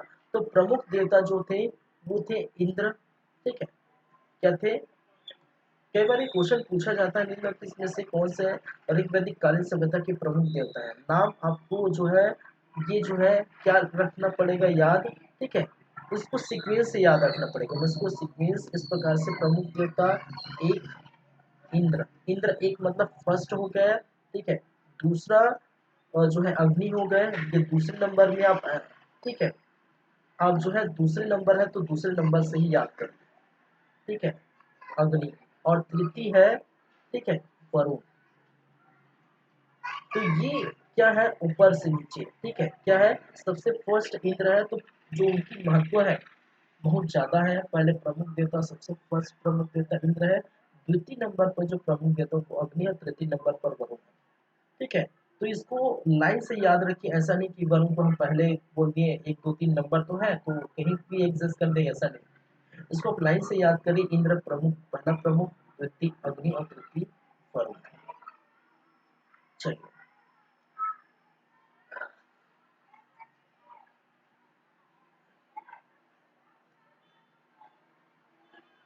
मैं इस प्रकार से थोड़ा लिखता हूँ क्योंकि इसमें थोड़ा लिखना पड़ेगा स्पेस, ठीक है, मैं यहाँ लिखता हूँ क्योंकि स्पेस जो है अ, इंद्र, ठीक है, दूसरा वरुण, ठीक है, क्या है, इंद्र वरुण, और थर्ड है सॉरी इंद्र, अग्नि और वरुण, अग्नि और वरुण, थर्ड क्या है, वरुण। चलिए, तो देखिए यहाँ पर कुछ कुछ चीजें हैं, अब जैसे इंद्र की बात करो, इंद्र की बात करो तो ऋग्वेद में इसको 250 बार जो है उल्लेख है, ठीक है, देखिए सभी चीजें ऋग्वेद से प्राप्त, मैंने कहा स्टार्टिंग में ये जो है, ठीक है, जानकारी के जो स्रोत है कहाँ से है, ये ऋग्वेद है। तो उल्लेख जो है 250 बार है, ठीक है, 250 बार, 250 बार उल्लेख जो है कहाँ पर देखने को मिला है, और ऋग्वेद में किसकी, इंद्र का उल्लेख 250। इसको सर्वप्रथम जो है सर्वोच्च देवता कहा जाता है। इसको क्या कहते हैं, सर्वोच्च देवता के रूप में जानते हैं। सर्वोच्च देवता, सर्वोच्च प्रथम देवता क्या है, इंद्र है। ठीक है, क्या है, प्रथम सर्वोच्च देवता। तो अगर मैं डायरेक्ट प्रथम सर्वोच्च देवता लिख देता हूँ, ठीक है, क्या है, प्रथम सर्वोच्च देवता, ठीक है, कौन है, इंद्र है। चलिए, इनका कार्य क्या है, इनको वर्षा का देवता कहा जाता है, युद्ध का देवता कहा जाता है। ठीक है, इनको क्या कहा जाता है, वर्षा का देवता, युद्ध का देवता, ठीक है, देवराज, देवराज इंद्र जानते हैं, देवराज कहते हैं। फिर जो पुरंदर कहते हैं, ठीक है, मतलब किले को ध्वस्त करने वाला पुरंदर। ठीक है, अनेक नाम है, वर्षा का देवता, युद्ध का देवता, देवराज, पुरंदर। ठीक है, चलिए, अग्नि के बारे में बात कीजिए तो दूसरे दूसरे सर्वोच्च देवता है। ठीक है, इसकी बात करें, उल्लेख कितनी है इसकी, ठीक है, यहाँ पर जो उल्लेख मिला है, ठीक है, उल्लेख इनका जो है इंद्र का 250 बार है, और इनका कितना है, 200 बार ऋग्वेद में उल्लेख मिला है। ठीक है, तो ये दूसरे सर्वोच्च देवता है, क्या है, दूसरे सर्वोच्च देवता है। चलिए, तीसरे सर्वोच्च देवता, इसका उल्लेख जो है, उल्लेख आपको 30 बार देखने को मिला है। ऋग्वेद में उल्लेख कितने बार मिला है, 30 बार, और ये तीसरी सर्वोच्च देवता है।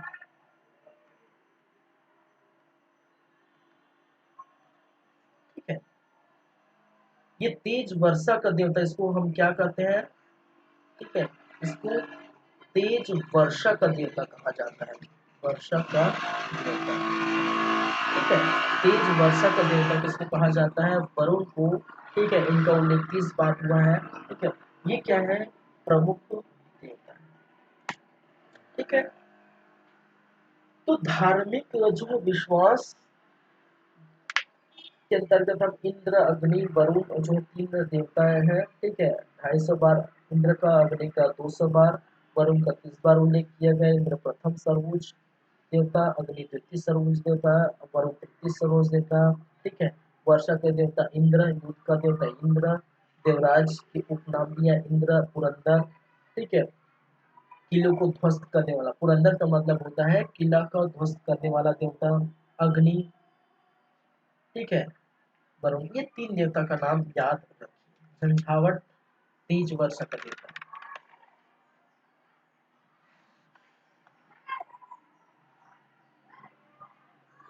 चलिए, नेक्स्ट जो है वो हम जो देखेंगे, देवताओं का वर्गीकरण देखने को मिला था। ठीक है, क्या हुआ था, देवताओं का वर्गीकरण,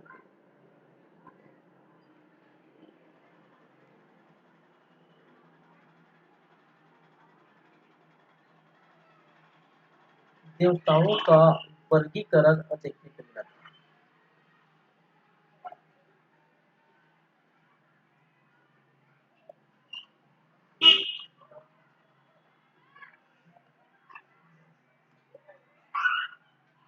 वर्गीकरण,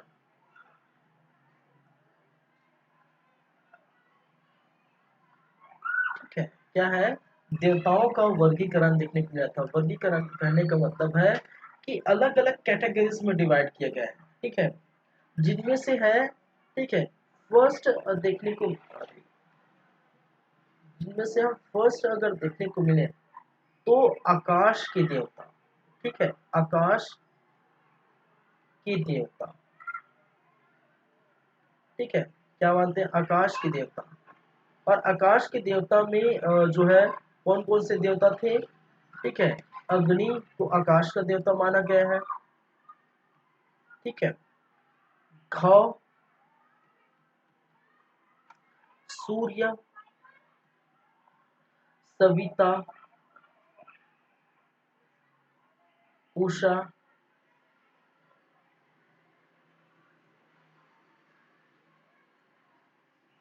उषण, ठीक है, मित्र, वरुण, अदिति।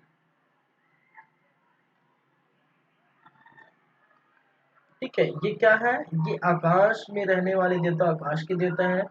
फिर अंतरिक्ष के देवता भी है, अंतरिक्ष के देवता तो कैटेगरी किया गया था भाई साहब, ठीक है, अलग अलग।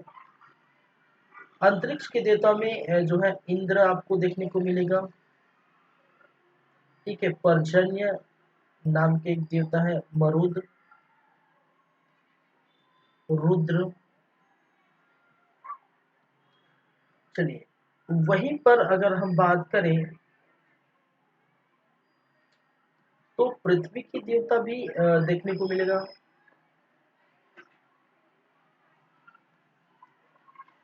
क्या है, पृथ्वी के देवता। और पृथ्वी के देवता में, ठीक है, अग्नि भी को पृथ्वी के देवता कहा गया है, ठीक है, आकाश की तरह अग्नि को ही, ठीक है, पृथ्वी के देवता पृथ्वी भी सेम है, ठीक है, बृहस्पति, ठीक है, बृहस्पति, सोम,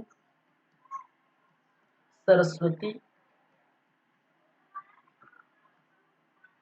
अरणी, अरण्य, ये क्या है, ये पृथ्वी की देवता है, ठीक है।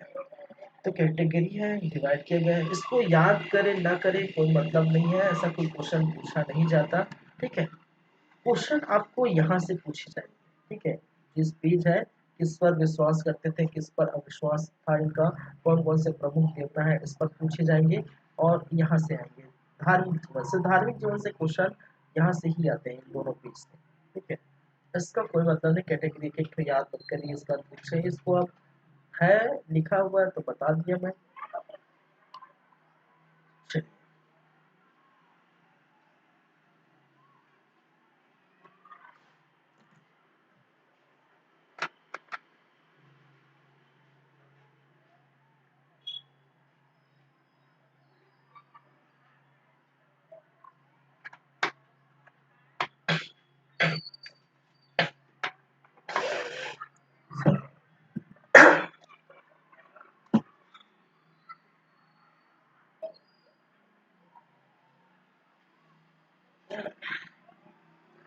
चलिए आगे बढ़े।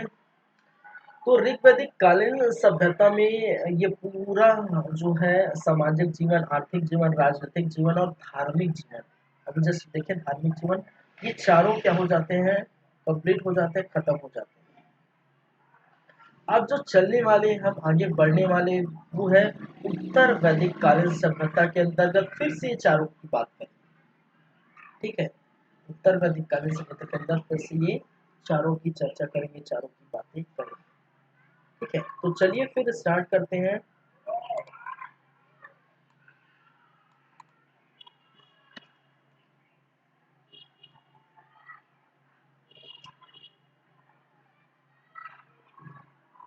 ऋग वैदिक कालीन सभ्यता हो गया।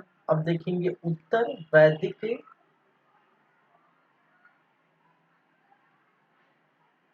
कालीन सभ्यता, जो कि आप जानते हैं 1000 बीसी से लेकर जो है 600 बीसी के बीच ये रहा है।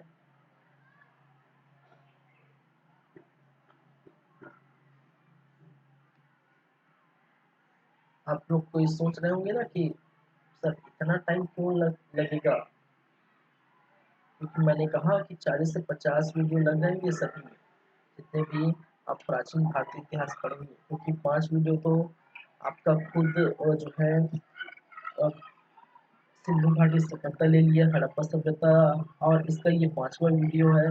हो सकता है 6वां वीडियो तो जाहिर सी बात आएगा, 7वां का हो सकता है आएगा नया, लेकिन 6 वीडियो इसका कंप्लीट होगा। ठीक है, 6 वीडियो में ही ये कंप्लीट होगा, क्योंकि आज की क्लास में तो होने से रहा नहीं, क्योंकि चारों आज थोड़ा बहुत होगा, कल की क्लास में हम तो 6 वीडियो कंप्लीट होगा। ठीक है, चलिए तो 6 और 5 11 वीडियो में से कौन से 2 ही टॉपिक आपको कंप्लीट। चलिए, तो उत्तर वैदिक कालीन सभ्यता, सॉरी, इसमें हम क्या देखेंगे।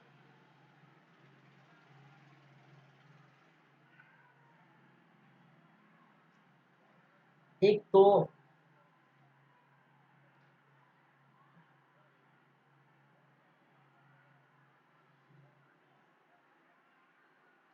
चलिए, एक तो हम देखेंगे सामाजिक जीवन,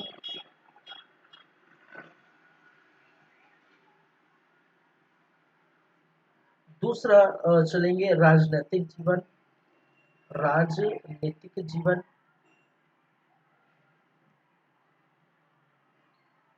थर्ड जो है वो आर्थिक जीवन, इसके अंतर्गत भी क्या है, आर्थिक जीवन या अर्थव्यवस्था,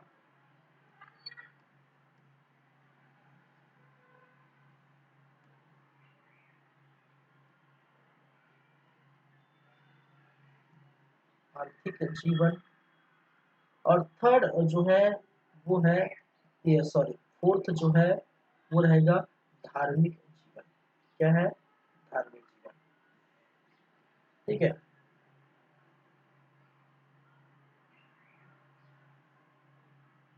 उत्तर वैदिक सामाजिक, उत्तर वैदिक राजनीतिक, उत्तर वैदिक आर्थिक, और उत्तर वैदिक धार्मिक। ठीक है, चलिए,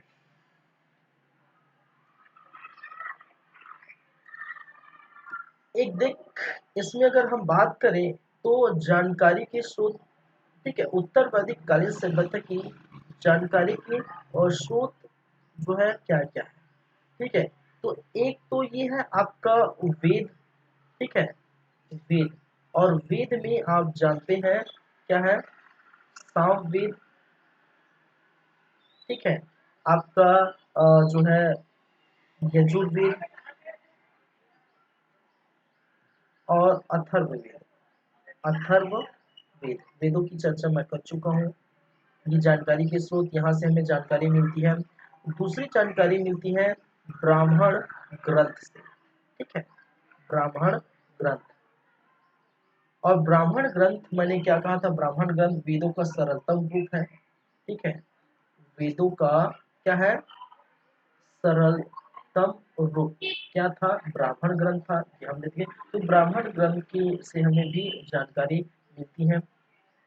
ठीक है, आरण्यक से भी हमें जानकारी मिलती है, आरण्यक, और आरण्यक को मैंने क्या कहा था, ठीक है, वनों में लिखे गए ग्रंथ, वनों या जंगलों में लिखे गए, ठीक है, लिखे गए ग्रंथ को हमने क्या कहे थे, अरण्यक कहे थे।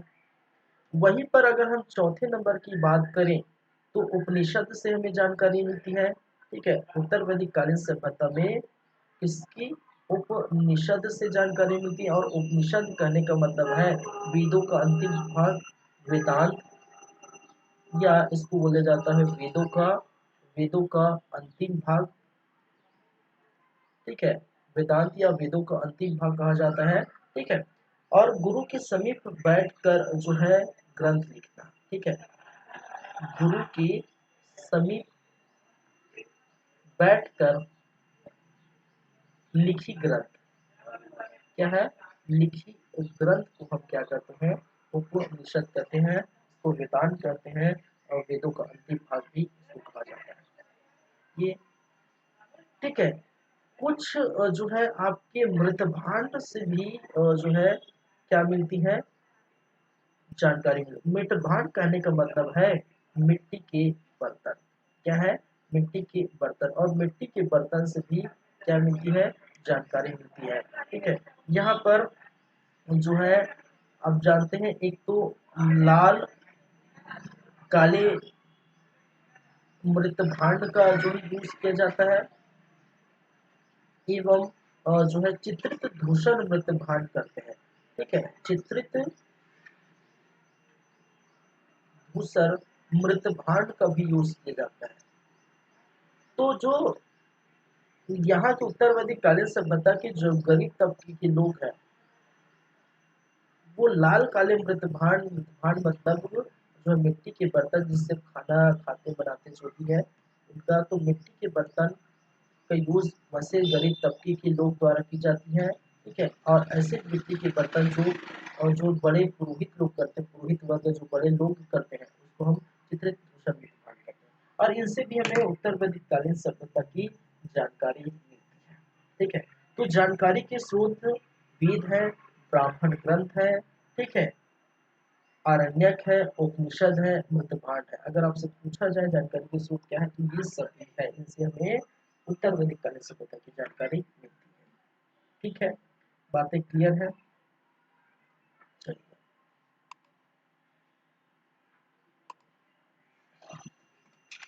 एक एक करके हम बात करेंगे। सबसे पहले हम जो है सामाजिक जीवन पर चलेंगे। ठीक है,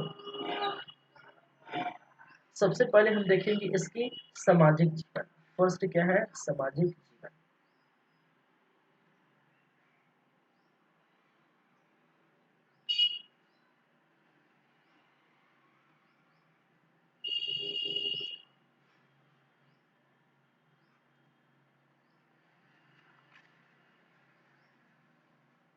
चलिए, और सामाजिक जीवन को जैसे हमने जो ऋग वैदिक कालीन सभ्यता में हम देखे थे, ठीक है, वैसे ही यहाँ पर हम देखने को मिलेगा। सामाजिक जीवन में हम पढ़ेंगे किसके बारे में? परिवार के बारे में। समाज में जो है वर्ण व्यवस्था क्या थी उसके बारे में पढ़ेंगे, और तीसरी बारे हम पढ़ेंगे महिलाओं की स्थिति, उसकी महिलाओं की दशा या महिलाओं की स्थिति कैसी थी।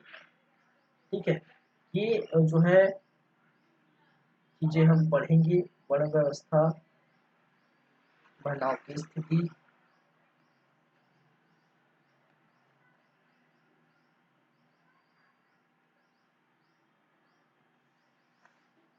चलिए, तो सबसे पहले हम देखते हैं किसकी बात करते हैं? परिवार की। ठीक है, सामाजिक जीवन में हम किसकी बात करते हैं? परिवार। जैसे कि आप ऋग्वैदिक कालीन सभ्यता में देखते हैं, ठीक है, ऋग्वैदिक कालीन सभ्यता में आप देखते हैं कि परिवार कैसा था? संयुक्त परिवार था। तो यहाँ पर भी परिवार क्या थे? संयुक्त परिवार था। परिवार में कोई चेंज देखने को नहीं मिला। ठीक है, चलिए, पिता यहाँ का प्रमुख होता था। पिता परिवार का प्रमुख होता था, परिवार का मुखिया होता था, प्रमुख होता था। दूसरी बात है, तीसरी बात है, इसलिए पिता को मुखिया होता था, इसलिए इसको हम किस नाम से जानते हैं? ठीक है, कुलक के नाम से जानते हैं। और इसी कारण इस समाज को पितृ सत्तात्मक समाज कहते हैं। पितृ सत्तात्मक समाज के नाम से जाना जाता है। यहाँ पर बेटे की जो है, ठीक है, इस समाज में बेटे का जो है बोल सकते हैं एक उत्तराधिकारी के रूप में इसको देखने को मिलता है। ठीक है, बेटे महत्वपूर्ण थे। बेटे, ठीक है, क्या थे? बेटे, ठीक है, उत्तराधिकारी एवं, ठीक है, बोल सकते हैं महत्वपूर्ण थे। कहने का मतलब बेटा होना गौरव की बात है। महत्वपूर्ण मतलब गौरव, वो गौरव, गौरववान थे, बोल सकते हैं उत्तराधिकारी वो गौरववान थे, गौरववान थे। ठीक है, तो बेटा होना, ठीक है, बेटे होने से ये है कि उत्तराधिकारी यही बनेगा, और एक गौरवान्वित जो है वो समझते थे अपने आप को कि मेरे घर बेटा। वो आज भी परिवार में देखेंगे, ठीक है, आज भी कई कई परिवार में, ठीक है, बेटा होना, ठीक है, अच्छा लगता है, बेटी होना अच्छा नहीं लगता। लेकिन ये थोड़ी बात है, ये जो है बहुत बेकार की चीज़ है। कभी बेटा और बेटी में फ़र्क नहीं समझना चाहिए। ठीक है, कोई फ़र्क नहीं करना चाहिए। ठीक है, बेटों के साथ बेटियां भी कंधे से कंधे मिलाकर हर वो चीज़ कर सकती हैं जैसे बेटे कर सकते हैं। ठीक है। बस उनको जो है, ठीक है, अच्छी शिक्षा जैसे बेटे दे रहे हैं उनको भी दीजिए, ठीक है, परवरिश बेटों जैसे उनका भी करिए, ठीक है। तो इस प्रकार से बेटे और बेटी में कोई फर्क नहीं समझ चाहिए लोग जो है, ठीक है, यही समझ लेते हैं कि बेटी को जो है नहीं पढ़ाना चाहिए, चूल्हा चौका ही करेगी, ठीक है, बेटे को पढ़ाना चाहिए, ठीक है, बेटों को सारी छूट दी जाती है, बेटी को वहीं पर हर चीज़ों में रोका टोका जाता है, ठीक है।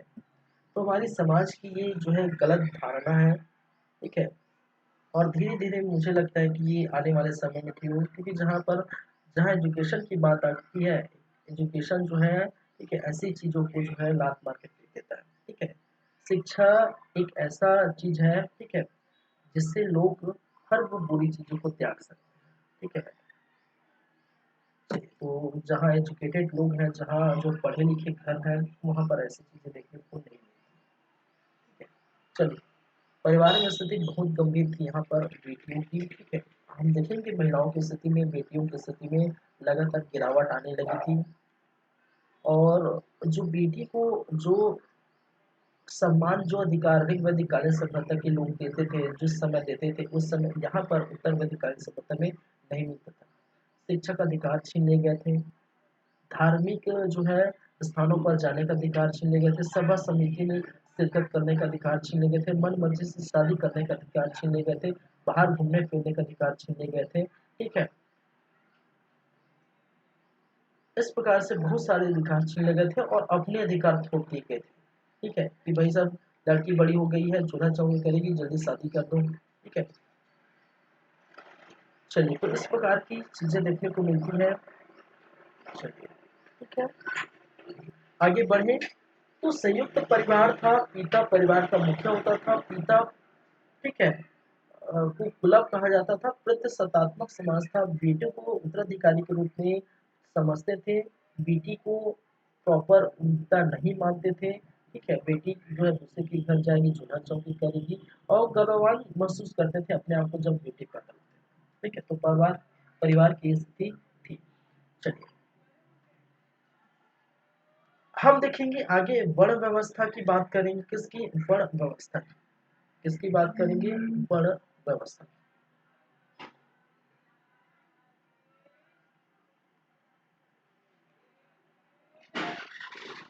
वर्ण व्यवस्था बहुत खतरनाक चीज है भाई यहाँ पर, ठीक है। वर्ण व्यवस्था यहाँ पर देखने को मिला था, ठीक है। वर्ण व्यवस्था कैसा था, ऋग्वैदिक कालीन समाज में, ऋग्वैदिक कालीन जो परिवार में, ठीक है, वहां के समाज में हम वर्ण व्यवस्था कैसे देखे थे। वर्ण व्यवस्था था आपका ऋग्वेद में, ऋग्वैदिक कालीन सभ्यता में, ठीक है, कर्म मूलक वर्ण व्यवस्था था, कर्म मूलक वर्ण व्यवस्था था, जो जैसा काम करेगा उसी काम से पहचाना जाएगा। मैंने कहा था ऋग्वैदिक कालीन सभ्यता में अगर कोई कुम्हार का काम कर रहा है, ठीक है, तो वो कुम्हार कहा जाएगा, जो लोहार का काम कर रहा है लोहार कहा जाएगा, जो कृषि कार्य में अपना जो है कार्य करे उनको कृषक कहा जाएगा, जो कपड़े धोने का कार्य करे उनको धोबी कहा जाएगा, बाल काटने का कार्य करे उनको नाई कहा जाएगा, ठीक है। तो सबके अलग अलग कैटेगरी थी यहाँ पर। वर्ण व्यवस्था उनकी जाति को देखकर, उनके जो है जन्म को देखकर नहीं कहा गया था ऋग्वैदिक में। लेकिन उत्तर वैदिक कालीन सभ्यता में वर्ण व्यवस्था एक अजीब ढंग की जो है सोच यहाँ पर देखने को मिली है, जहाँ पर जिस परिवार में जो लोग जिस परिवार में जन्म लेंगे, उसी परिवार के अंदर जो भी कार्य करते हैं, उसी परिवार, ठीक है, जो परिवार, ठीक है, कार्य करते हैं, वही वहाँ के बेटे, वहाँ के लोग, वहाँ के बच्चे, यहाँ जो भी है वही कार्य करेंगे, ठीक है। कहने का मतलब है जन्म मूलक वर्ण व्यवस्था थी, ठीक है, कर्म मूलक, ठीक है, जन्म वर्ण व्यवस्था कैसी थी, कर्म मूलक न होकर जन्म मूलक थी, ठीक है, कर्म मूलक न होकर जन्म मूलक, ठीक है। क्योंकि और वर्ण व्यवस्था चार भागों में क्या था, विभाजित था, ठीक है। यहाँ पर वर्ण व्यवस्था चार भागों में, ठीक है, विभाजित थे। आप इसको बखूबी जानते हैं। ब्राह्मण, ठीक है, क्षत्रिय, वैश्य और शूद्र, ठीक है। ब्राह्मण, क्षत्रिय, वैश्य और क्या है, शूद्र। जहां पर ब्राह्मण का कार्य क्या था, जहां पर ब्राह्मण का कार्य है ज्ञान देना, पूजा पाठ कराना, हवन कुंड कराना, ठीक है, धार्मिक कार्यक्रम, एक ही मतलब है, धार्मिक कार्य आदि कार्य इनके द्वारा की जाती है, ठीक है, आदि के द्वारा इनकी। क्षत्रिय का क्या करना, देश सेवा, देश सेवा करने का मतलब है सैनिकों में जाना, ठीक है, सैनिक बनना। वैश्य का कार्य है था यहाँ पर व्यापार करना, ठीक है, कृषि कार्य करना, ठीक है, कृषि एवं व्यापार। शूद्र क्या है, ठीक है, ऊपर सभी तीनों की सेवा करना, ठीक है, सभी की सेवा करना, ऊपर सभी तीनों की सेवा करना, ठीक है। वर्ण व्यवस्था जो है कर्म के हिसाब से ना होकर जन्म के हिसाब से है। जन्म के हिसाब से कहने का मतलब है जैसा आप जो है जिस समाज में जिस जो है वर्ण में आप जन्म लेंगे, ठीक है, वैसी कार्य आपको जो है देखने को मिलेगी। ब्राह्मण के घर जन्म लेते हैं तो आपको पूजा पाठ अर्चना हवन कुल धार्मिक कार्य करना पड़ेगा। क्षत्रिय के घर जन्म लेते हैं तो तेज सेवा सैनिक बनना पड़ेगा। वैश्य के घर जन्म लेते हैं तो व्यापार कृषि करना पड़ेगा। लेकिन शूद्र के घर जन्म लेते हैं तो भाई साहब आपका बेड़ा पार था उस समय कि आपको ये तीनों की सेवा, ठीक है, करना पड़ेगा, पैर धोना पड़ेगा, ठीक है, उनके कपड़े धोने पड़ेंगे, पोछा झाड़ू मारना पड़ेगा, पूरी सेवा भी करना पड़ेगा, ठीक है। यहाँ पर देखिए एक चीज आपको ये चीज बतानी थी, पिछले जो क्लास में एक चीज और बतानी है मुझे, ठीक है। जो हम धार्मिक जीवन देखे थे तो वहां पर एक देवता का नाम सामने आया था, ठीक है, कौन सा देवता, पूषण देवता सामने आया था। धार्मिक जीवन हम देखें तो ये क्या है, पूषण नामक देवता सामने आए थे, देखने को मिलता है। और इस पूषण देवता जो है ऋग्वैदिक कालीन सभ्यता में जो किसके थे, पशुओं के देवता थे। किसके देवता, पशुओं के देवता। पूषण जो है ऋग्वैदिक कालीन सभ्यता में इनको, ठीक है, जो है किसके देवता माने गए थे, पशुओं के देवता माने गए थे। लेकिन यहाँ पर जो है, ठीक है, जो पूषण है, पूषण है, वो शूद्रों के देवता माने गए हैं, शूद्रों के देवता माने गए। इसका मतलब क्या है, ठीक है, भूषण है, शूद्रों के देवता माने गए हैं, ठीक है। और इनको हमने कहा था कि ब्राह्मण का जो है, देखिए जब जब देखे थे ऋग्वेदिक कालीन सभ्यता में, ऋग्वेद में हम देखे तो ऋग्वेद के 10वें मंडल में, ठीक है, ऋग्वेद के 10वें मंडल के पूर्व सूक्त में, ठीक है, हमने देखे थे कि चार वर्णों का जो है निर्माण में देखने को मिला था, चार वर्णों की जो है संकेत मिले थे। इस समय हमने कहा था कि ब्राह्मण का जो है, ठीक है, वो आसिफ में, ठीक है, ब्राह्मण कहाँ से पैदा हुई है, ब्राह्मण, ठीक है, ब्रह्मा के मुख से पैदा होती है, ऐसा कहा गया है। क्षत्रिय और ब्रह्मा के उनके बाजू बाह से पैदा होते हैं, ऐसा कहा गया था। वैश्य जो है ब्रह्मा के जो है जांघों से पैदा हुई है, ठीक है, उनसे उत्पत्ति उनकी हुई है, ऐसा कहा गया है। और जहाँ पर शूद्रों की उत्पत्ति के बारे में कहा गया कि ब्रह्मा के पैरों से की गई है। तो वर्ण व्यवस्था में यहाँ बहुत खतरनाक चीज देखने को मिली क्योंकि शूद्र की स्थिति बहुत गंभीर देखने को मिली। उनको पैर की धूल मानते थे शूद्र को, ठीक है, उनकी भगवान जो पूषण, ठीक है, पूषण जो है जो है पहले जो पशुओं के देवता थे। और शुद्ध यहाँ पर उत्तर वैदिक कालीन सभ्यता में शूद्रों की देवता हो जाते हैं कौन, पूषण। तो उनको जानवरों की तरह मानते थे, ठीक है, इनको पूषण पहले जानवरों को देवता है, अब यहाँ पर उनकी पूषण जो है सूत्रों के देवता बन गए। तो इसे जानवर की तरह ट्रीट करते थे, जानवर और उनमें कोई समानता नहीं थी, ऐसा माना जाता था, ठीक है। अपनी परछाई में भी शूद्रों को पढ़ने नहीं देते थे, आसपास भटकने नहीं देते थे, ठीक है। इन पर बहुत ही ज्यादा अत्याचार उस समय देखने को मिला था, ठीक है, सभी की स्थिति चलो ठीक थी, ब्राह्मण की तो खैर अच्छी थी, बहुत अच्छी थी, क्षत्रिय वैश्य की भी ठीक ही थी इसके कंपेयर में, कि शुरू की स्थिति बहुत जो है क्या थी, भयंकर खराब थी, बहुत स्थिति खराब थी। ठीक है, चलिए, तो इस प्रकार से साथ ही साथ जाति और गोत्र व्यवस्था भी जो है आधारित था यहाँ पर।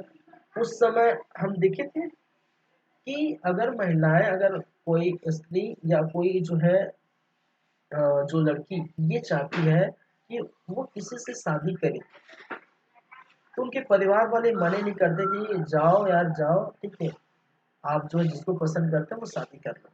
उदित वैदिक कालीन सभ्यता, यहाँ पर उत्तर वैदिक कालीन सभ्यता में जब जब वर्ण व्यवस्था स्टार्ट हो गया, तो जाति व्यवस्था वर्ण व्यवस्था स्टार्ट हो गया, तो जिस जाति के जो है स्त्री है या जिस जाति की जो लड़की है वो अपनी ही जाति में क्या करेंगे, शादी करते हैं। ठीक है, यहाँ पर दूसरी जाति में शादी करना पूरी तरह से क्या थे, वर्जित थे। ठीक है, पूरी तरह से वैध थे, दूसरी जाति हम क्या कर सकते हैं, शादी नहीं कर सकते। हालांकि कहीं न कहीं ब्राह्मण की जो है वो लड़कियों का क्षत्रियों से शादी कहीं न कहीं देखने को मिलता है। ठीक है, कहीं न कहीं, लेकिन ऐसा कुछ नहीं है। ठीक है, पूरी तरह से ये जाति व्यवस्था के अंतर्गत जो है जिस जाति की जन्मे है उसी जाति से उनका विवाह तय होता था। ठीक है, चलिए चलिए फिर वर्ण व्यवस्था हो गया, और वर्ण व्यवस्था के बाद हम जो बातें करेंगे वो महिलाओं की स्थिति पर बातें करेंगे। ठीक है, सामाजिक जीवन में। लेकिन अभी तो जो समय हुआ है वो तो हो चुका है अपनी क्लास का, और नेक्स्ट क्लास जो होंगी, तो नेक्स्ट क्लास में हम आगे की बातें करेंगे, आगे की चर्चा करेंगे। ठीक है, अभी फिलहाल हम यहीं पर रुकते हैं। ठीक है, आप पढ़िए, फिर सामाजिक विज्ञान फिर से देखेंगे अच्छे से। तो इसके बाद जो आने वाले हैं वो है आपके सामाजिक जीवन, ये महिलाओं की स्थिति हो जाएगी, फिर राजनीतिक जीवन, आर्थिक और धार्मिक, ऐसे तीनों हो जाएगा, फिर आपका खत्म हो जाए। कहने का मतलब हम एक ही क्लास में मैं कोशिश करूंगा वो एक ही, फिर इससे लंबा खींचने की कोई जरूरत नहीं, एक अलग वीडियो। ठीक है, तो एक ही क्लास में हो जाएगा, अगले क्लास में मतलब पार्ट 6। अभी जो चल रहा था वो क्या था, वो पार्ट 5 था, अब पार्ट 6 आएंगे, उसके बाद ये खत्म हो जाएगा। और जैसे ही खत्म होता है हम मूव करेंगे कहाँ पर, जो है बौद्ध धर्म, जैन धर्म। ठीक है, चलिए, वो भी वैसी है, उसका भी 5 से 6 पार्ट वो भी लगेगा। चलिए, चलिए ठीक है, थैंक यू। मिलते हैं हम लोगों से और ढेर सारी बातें करेंगे। ठीक है, तब तक जो है आप बाकी वीडियो देखते रहिए, हमारे यूट्यूब चैनल देखते रहिए, हमारा यूट्यूब चैनल जिसका नाम है सिटी कंप्यूटर्स। लगातार आपको ये पीडीएफ नोट्स और लगातार वीडियो जारी रहेगा। ठीक है, चलिए, थैंक यू, शुक्रिया, धन्यवाद, मिलते हैं नेक्स्ट टाइम।